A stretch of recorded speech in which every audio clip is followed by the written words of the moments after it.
Stuart O'Grady, 14th tour in a row, mate. How's the form coming into this, given that you've had a bit of an interrupted preparation?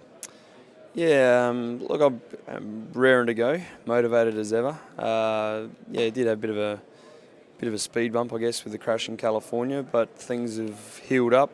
The motivation's there. I think we've got a great team. I think we can do a lot of damage in this tour and have a lot of fun.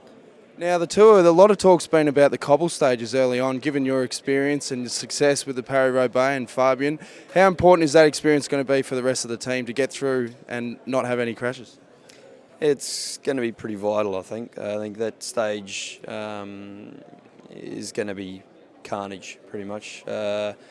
It's dangerous enough in Paris-Roubaix, but when you throw in a heap of guys that aren't used to the cobbles, a lot of very lightweight climbers who definitely don't like the cobbles.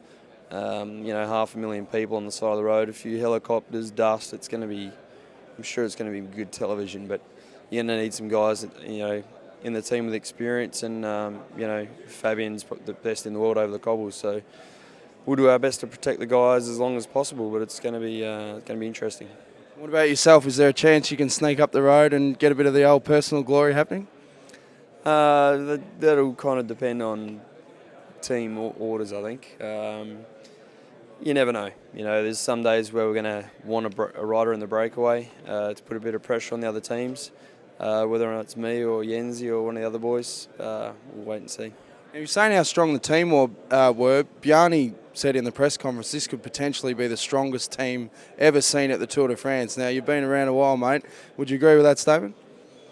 That's a big call. Probably a little bit biased, but look, I think we do cover all areas. I think Fabian's the strongest time trialist in the world, the best on the cobbles, the best rider in the flat.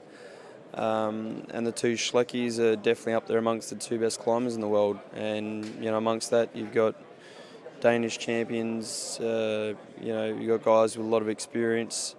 We've got the big Jens Voigt, big German machine. It's a pretty strong team. I'm glad I'm on it. And the big one, mate, is do you have what it takes as a team to topple off guys like Contador and even Armstrong if he pulls one out of the bag? I'll let the Schleckies worry about that on the mountains. My job's to look after them before the mountains, and then they got to do their legs do the talking on the rest of it. But I reckon we have.